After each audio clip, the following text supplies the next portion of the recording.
Ela era a rainha, a deusa, a vilã.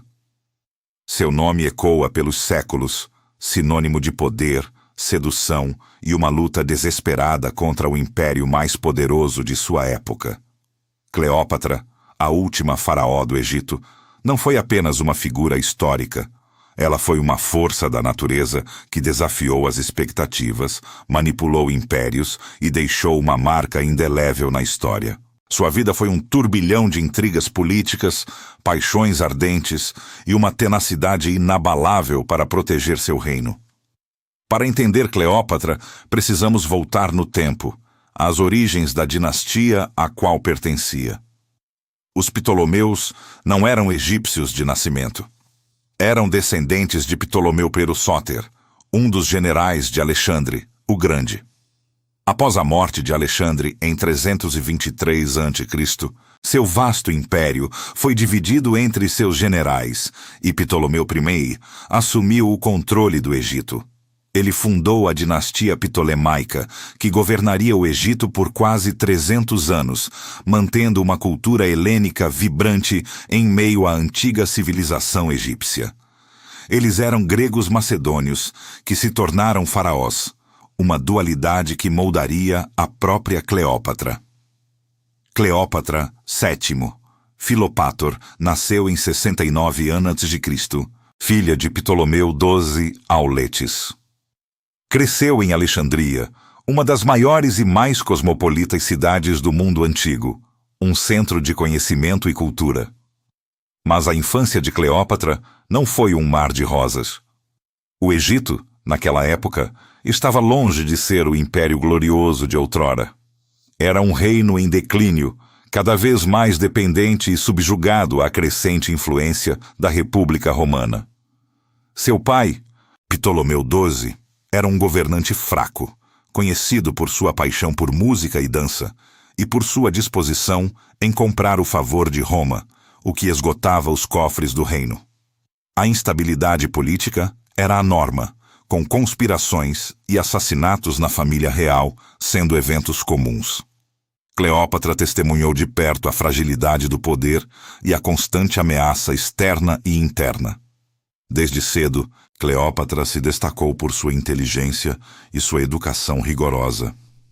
Diferente de muitos de seus antepassados ptolomaicos, que mal se davam ao trabalho de aprender egípcio, Cleópatra dominava 9 idiomas, incluindo o grego, o aramaico, o etíope e, crucialmente, o egípcio. Ela foi a primeira de sua dinastia a realmente se comunicar com seu próprio povo em sua língua. Isso não era apenas um feito linguístico, era uma ferramenta política poderosa. Ela estudou filosofia, matemática, oratória e diplomacia. Sua mente era afiada, curiosa e estratégica. Sua personalidade era magnética.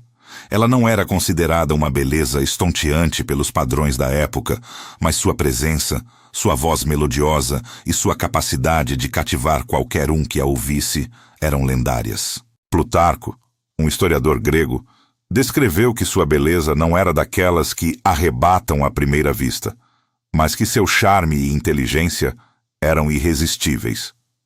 Ela tinha um carisma natural, uma capacidade de se conectar com as pessoas, de entender suas ambições e medos. As primeiras lições políticas que Cleópatra aprendeu foram duras. Ela viu seu pai ser expulso do trono e depois restaurado por Roma. Observou como a dependência de Roma era tanto uma salvação quanto uma maldição. Alianças, ela percebeu, eram tudo. Elas podiam garantir a sobrevivência ou levar à ruína. Ela entendeu que, para o Egito sobreviver, precisaria de um protetor poderoso, e esse protetor só poderia ser Roma. Mas Roma era uma fera de 2 cabeças, e saber qual cabeça acariciar e como seria o desafio de sua vida. Ela estava pronta para isso. Quando Ptolomeu XII, o pai de Cleópatra, morreu em 51 a.C., ele deixou um testamento que mudaria o curso da história egípcia. Ele estipulou que Cleópatra, então com 18 anos, e seu irmão mais novo, Ptolomeu XIII, de 10 anos, deveriam governar o Egito juntos. Essa corregência era uma tentativa de manter a estabilidade, mas, como veremos, apenas semeou as sementes para um conflito inevitável. A tradição dinástica ptolomaica era peculiar para os padrões modernos. Para preservar a pureza da linhagem real e para manter o poder dentro da família, os casamentos entre irmãos eram comuns e até esperados. Era uma prática que visava proteger o sangue real e a aura divina associada aos faraós. Cleópatra, seguindo essa tradição, foi casada com seu irmão Ptolomeu XIII. Esse casamento, no entanto, era puramente uma formalidade política. Não havia amor ou afeição entre eles. Na verdade, Ptolomeu XIII era jovem demais para governar de fato, e o poder real estava nas mãos de seus conselheiros. Entre eles, destacava-se o eunuco Potino, um homem ambicioso e manipulador, que via Cleópatra como uma ameaça aos seus próprios interesses. Potino, junto com o general Aquilas e o tutor Teódoto, formava uma facção poderosa que começou a trabalhar para afastar Cleópatra do poder. Eles percebiam a inteligência e a força de vontade dela como um obstáculo para seus planos de controlar o jovem rei. As ameaças internas eram constantes. A corte egípcia era um ninho de intrigas, e Cleópatra sabia que precisava de mais do que apenas o direito de nascença para manter seu trono. Ela precisava do apoio do povo. Foi então que ela implementou uma estratégia brilhante e inovadora. Enquanto seus antepassados ptolomaicos haviam se mantido distantes dos egípcios, governando como monarcas gregos, Cleópatra decidiu se aproximar da cultura local. Ela não só falava a língua egípcia, mas também começou a se apresentar como a encarnação da deusa Ísis, a deusa-mãe, a protetora do Egito. Essa identificação com Ísis não era apenas um ato de fé, era uma jogada política magistral. Ao se associar a uma divindade tão reverenciada, Cleópatra legitimava seu reinado aos olhos do povo egípcio, que há séculos ansiava por um faraó que realmente se importasse com suas tradições. Ela participava de cerimônias religiosas egípcias, usava vestimentas tradicionais e promovia a cultura local.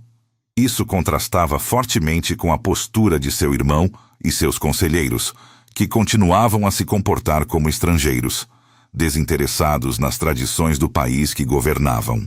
A estratégia de Cleópatra começou a render frutos. O povo egípcio, cansado da dominação grega e da indiferença de seus governantes, começou a vê-la como sua verdadeira faraó. Ela estava construindo uma base de apoio popular que seria crucial nos conflitos que se aproximavam. No entanto, sua crescente influência e popularidade não passaram despercebidas por Potino e seus aliados. Eles viam a ascensão de Cleópatra como uma ameaça direta ao seu controle sobre Ptolomeu XIII e, consequentemente, sobre o Egito. A tensão entre Cleópatra e a facção de Potino aumentou rapidamente.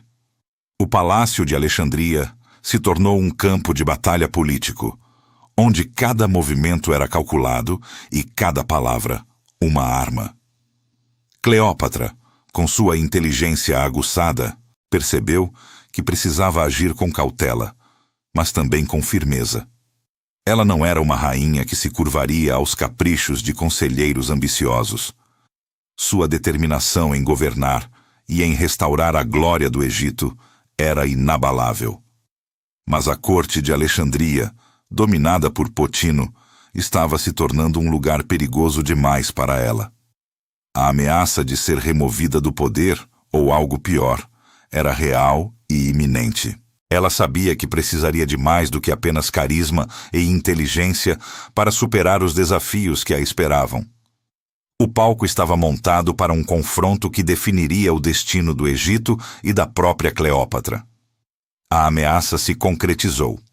Em 49 a.C., a facção de Potino, temendo o poder crescente de Cleópatra e sua influência sobre o povo, deu um golpe decisivo. Eles a expulsaram de Alexandria, forçando-a a se refugiar no interior do Egito. Cleópatra, Sozinha, mas com a mente afiada de sempre, não se deixou abater. Ela sabia que a perda da capital era um revés, mas não o fim. No deserto, longe das intrigas da corte, ela começou a reunir forças. Não era uma tarefa fácil. Sem os recursos do palácio, ela teve que depender de sua inteligência e carisma para convencer mercenários e líderes locais a se juntarem à sua causa. Ela prometeu recompensas, glória e, acima de tudo, um Egito forte e independente sob sua liderança. Enquanto Cleópatra se preparava para retomar seu trono à força, o mundo romano estava em polvorosa. Uma guerra civil brutal havia explodido entre Júlio César e Pompeu, os dois homens mais poderosos de Roma. Após a decisiva Batalha de Farsália, na Grécia, em 48 a.C., Pompeu foi derrotado e fugiu, buscando refúgio no Egito. Ele acreditava que encontraria apoio na corte egípcia, já que havia sido um protetor da dinastia ptolomaica no passado. No entanto, o Egito estava sob a influência de Ptolomeu XIII e seus conselheiros, que viam uma oportunidade de agradar o vitorioso Júlio César. Quando Pompeu chegou às margens do Egito, ele foi recebido, não com hospitalidade, mas com uma traição brutal. Os conselheiros de Ptolomeu XIII, liderados por Potino, decidiram que a melhor maneira de conquistar o favor de César seria eliminando seu maior rival. Pompeu foi assassinado ali mesmo, na frente de sua família, e sua cabeça foi decepada. Eles a colocaram em uma bandeja, esperando que esse presente agradasse César e garantisse a aliança de Roma com Ptolomeu XIII. A notícia da chegada de César ao Egito, em perseguição a Pompeu, se espalhou rapidamente. Ele chegou a Alexandria pouco depois do assassinato de seu inimigo, e a cena que encontrou o chocou. Ao invés de um Pompeu vivo para ser julgado em Roma, ele recebeu sua cabeça. César, apesar de inimigo de Pompeu, era um homem que prezava a dignidade e a honra. Ele ficou horrorizado com a barbárie do ato e com a deslealdade dos egípcios. Em vez de se sentir grato, ele sentiu repulsa. A tentativa de Ptolomeu XIII de agradar César falhou miseravelmente, e o general romano se viu em uma situação delicada, preso entre as facções rivais do Egito. Cleópatra, exilada e observando os acontecimentos de longe, percebeu que a chegada de César era sua chance. Ela sabia que não poderia simplesmente marchar para Alexandria e exigir seu trono. Ela precisava de um aliado poderoso, e César era o homem certo. O problema era como chegar até ele. A cidade estava sob o controle de seus inimigos, e as estradas eram vigiadas. Foi então que ela planejou uma das entradas mais famosas e audaciosas da história. A história, com o passar dos séculos, se tornou uma lenda cheia de detalhes dramáticos, mas a essência permanece. Cleópatra, determinada a ter uma audiência com César, arquitetou um plano para entrar no palácio de Alexandria sem ser detectada. A versão mais conhecida conta que ela se enrolou em um tapete ou, mais provavelmente, em um saco de linho usado para transportar roupas de cama. Um de seus servos leais, um homem chamado Apolodoro, carregou o pacote até os aposentos de César. O general romano, surpreso e talvez divertido, desenrolou o pacote e encontrou Cleópatra lá dentro. Esse encontro, seja qual for a versão exata, foi um momento crucial. Cleópatra, jovem, inteligente e cheia de carisma, se apresentou a César em um momento de vulnerabilidade, mas também de grande audácia. Ela não era apenas uma rainha deposta. Era uma mulher com uma presença magnética e uma mente brilhante. A ousadia de sua entrada, a inteligência em sua conversa e a promessa de uma aliança estratégica foram o suficiente para cativar o general romano. César, que inicialmente havia chegado para resolver a disputa entre Ptolomeu XIII e Cleópatra, agora tinha uma visão clara de quem merecia seu apoio. A partir daquele momento, a sorte de Cleópatra começou a mudar. Ela havia conseguido entrar no círculo de poder de Roma. A conquista de César por Cleópatra não foi apenas uma questão de beleza, mas de uma combinação potente de carisma, inteligência afiada e uma diplomacia que poucos reis ou rainhas da época poderiam igualar. Ela não tentou seduzi-lo com promessas vazias, mas com a perspectiva de um Egito estável e próspero sob sua liderança. Um Egito que poderia ser um aliado valioso para Roma. César, um homem acostumado a lidar com reis e rainhas, reconheceu nela uma igual, uma estrategista com uma visão clara para o futuro de seu reino. Ele viu além da jovem rainha deposta. Viu uma líder com o potencial de trazer ordem e riqueza a uma província crucial para o Império Romano. O apoio de César a Cleópatra não demorou a se manifestar. Ele não podia permitir que um reino tão vital para o fornecimento de grãos de Roma caísse em desordem, e a insolência de Ptolomeu XIII e seus conselheiros, que haviam assassinado Pompeu e tentado manipular o próprio César, era inaceitável. Assim, teve início a Guerra Alexandrina, um conflito que colocou as legiões romanas de César contra as forças de Ptolomeu XIII. Foi uma série de batalhas intensas, travadas nas ruas e nos arredores de Alexandria, com o destino do Egito e, de certa forma, o futuro de Roma em jogo. Ptolomeu XIII, que havia subestimado a inteligência e a determinação de sua irmã e a força do apoio de César, viu seu poder desmoronar rapidamente. Suas tropas, embora numerosas, não puderam resistir à disciplina e à tática impecável das legiões romanas. O jovem rei, que havia conspirado para depor Cleópatra, encontrou seu fim de forma trágica. Durante uma tentativa de fuga, seu barco afundou no Nilo, e ele se afogou, encerrando seu breve e desastroso reinado. Com a morte de Ptolomeu XIII, Cleópatra emergiu vitoriosa, não apenas como rainha, mas como a única governante do Egito, com o respaldo total da maior potência do mundo conhecido. Seu retorno ao trono foi triunfal, mas ela sabia que precisava manter as aparências da tradição.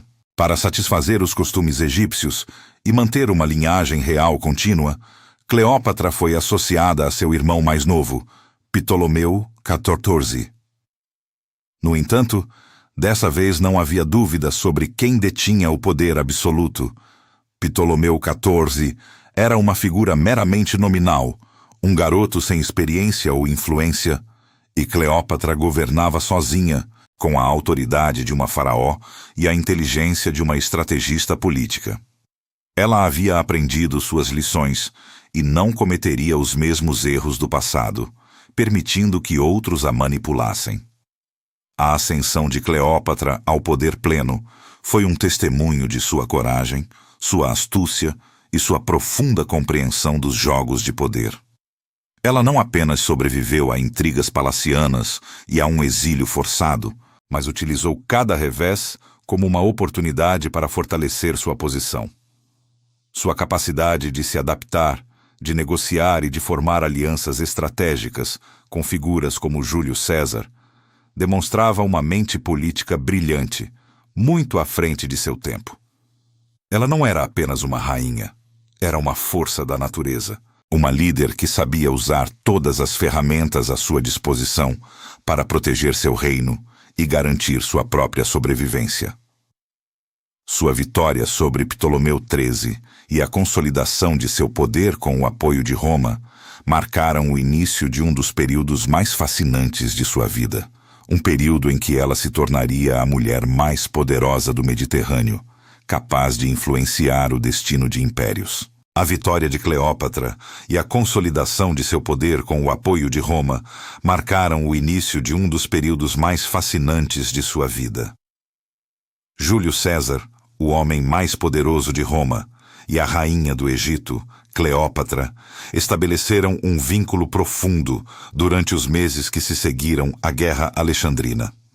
Eles passaram um tempo considerável juntos no Palácio Real em Alexandria, E essa convivência não foi apenas política, mas se transformou em algo mais íntimo.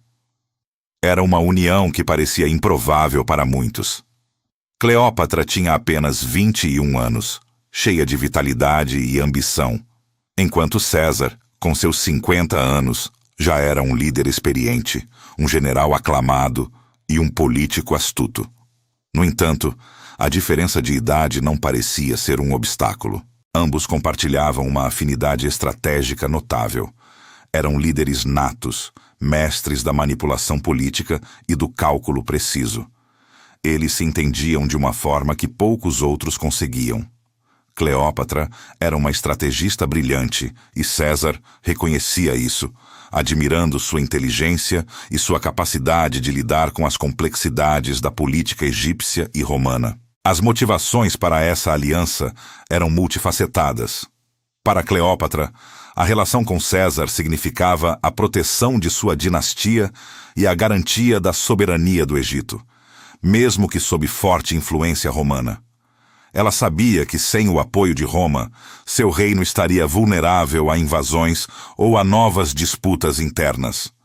César, por sua vez, via em Cleópatra uma parceira valiosa. O Egito era uma fonte crucial de grãos para alimentar a crescente população de Roma, e ter uma rainha leal no trono assegurava esse suprimento vital. Além disso, a riqueza do Egito poderia financiar suas ambições políticas e militares em Roma. A influência egípcia, através de Cleópatra, poderia ser uma ferramenta útil em seus jogos de poder. Dessa união, nasceu Cesarião, o filho de Cleópatra e Júlio César. O nascimento de Cesarião, ou Ptolomeu XV, como ele foi oficialmente nomeado, teve um significado político imenso. Para Cleópatra, ele era a prova viva da aliança com César e a garantia de uma linhagem real que unia o Egito e a mais poderosa figura de Roma. Ele representava o futuro, a continuidade de sua dinastia e a esperança de que o Egito manteria sua autonomia e grandeza. Para César, embora ele nunca o tenha reconhecido publicamente em Roma como seu filho legítimo, o que seria um escândalo político e uma ameaça à sua própria sucessão, a existência de Cesarião consolidava sua conexão pessoal com Cleópatra e, por extensão, com o Egito. A presença de Cesarião em suas vidas adicionou uma camada de complexidade e profundidade à relação. Cleópatra, como mãe, estava ainda mais determinada a proteger seu filho e seu reino. César, como pai, mesmo que não oficialmente, tinha um interesse pessoal na estabilidade do Egito e no bem-estar de Cleópatra e do filho deles. Esse laço familiar, embora não formalmente reconhecido por Roma, era um fator poderoso que unia os destinos de Cleópatra e César, e, por consequência, os destinos de Egito e Roma. O filho representava não apenas a paixão, mas a fusão de dois mundos, duas culturas e duas das mentes mais brilhantes de sua época. Ele era o símbolo de uma aliança que desafiava as convenções e que teria um impacto duradouro na história. A relação entre Cleópatra e César não era apenas um romance. Era uma intrincada teia de política, poder e afeto que moldaria o futuro de um império. A relação entre Cleópatra e César se aprofundou e se tornou um espetáculo para o mundo antigo.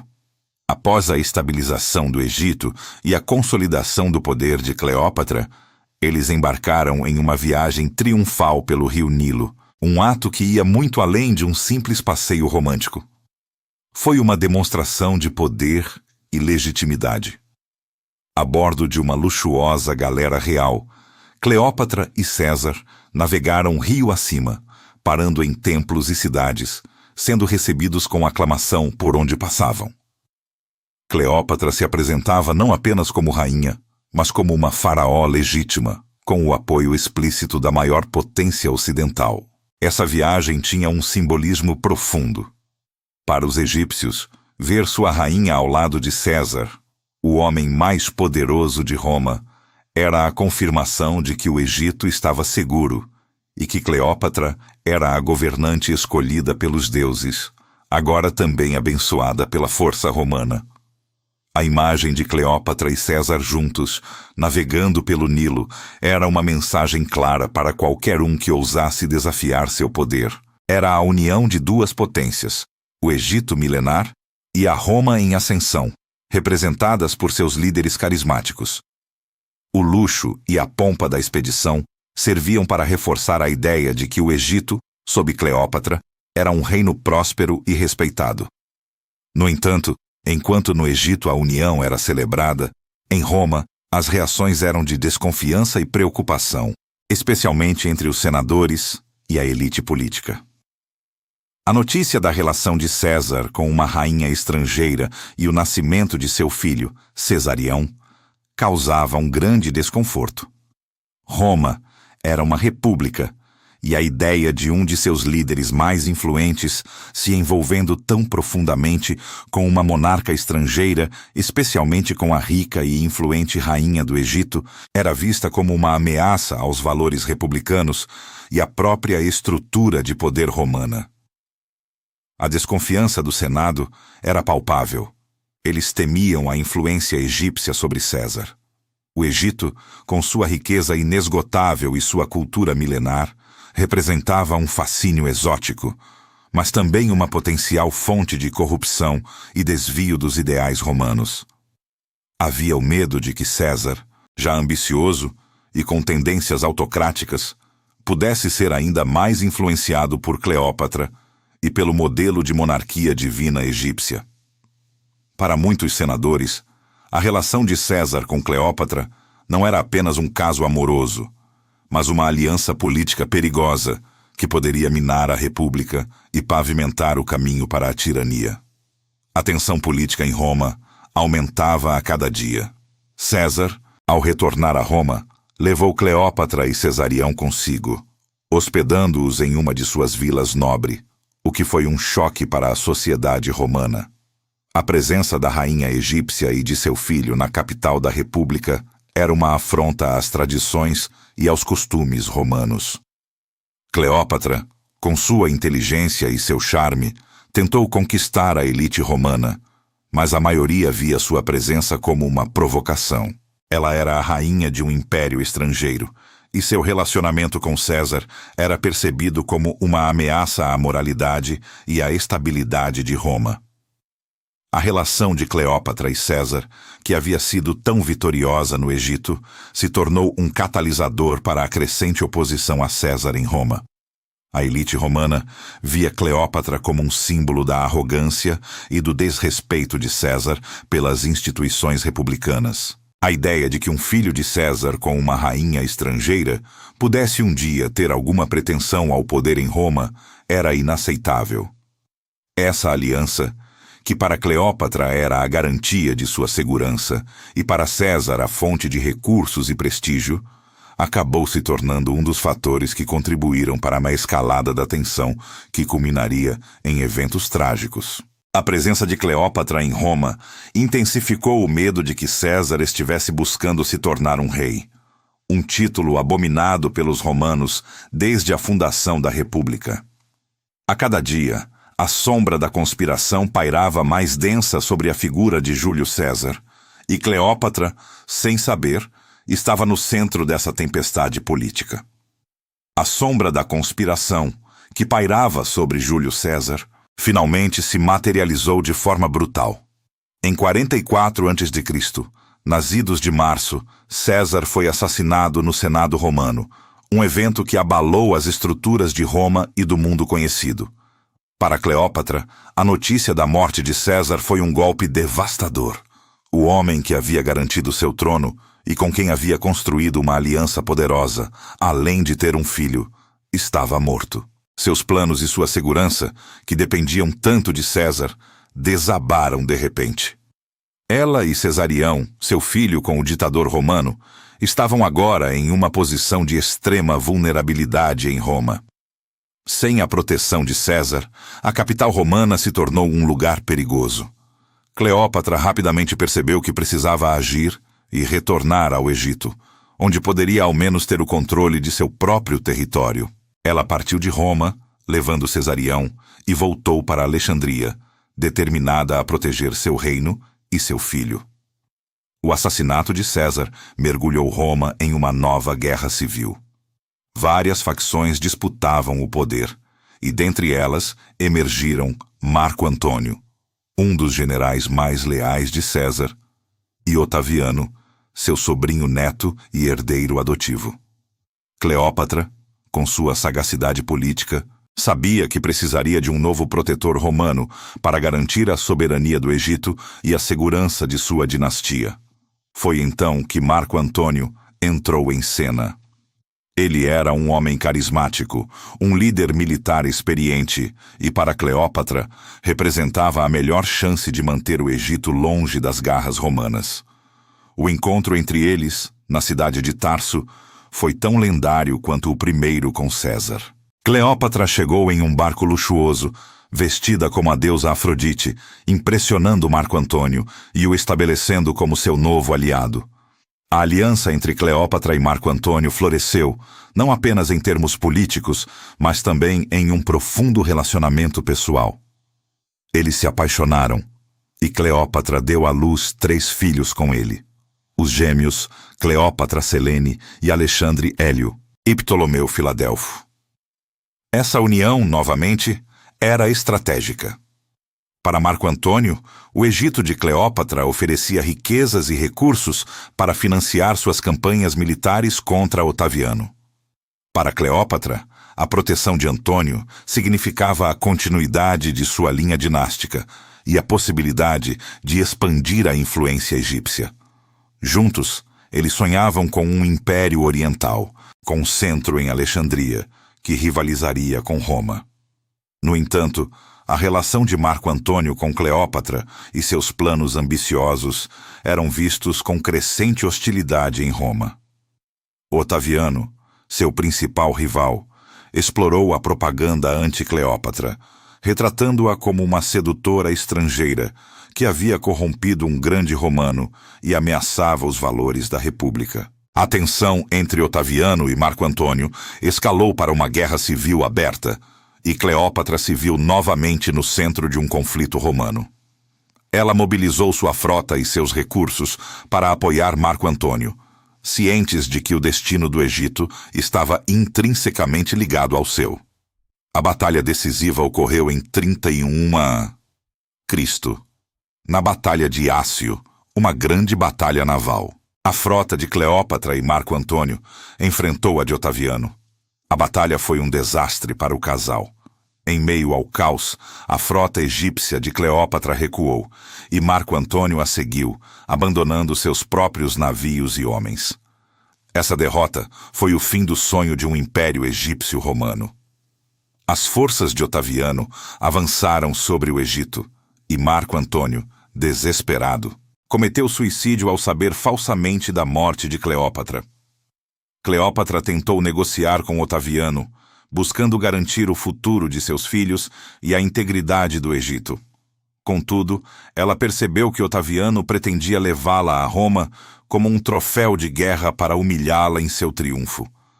Determinada a não permitir tal desonra, Cleópatra escolheu seu próprio fim.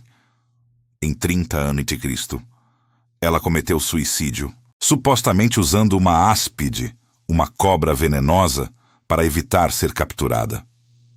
Com sua morte, a dinastia ptolemaica, que governava o Egito há quase 300 anos, chegou ao fim.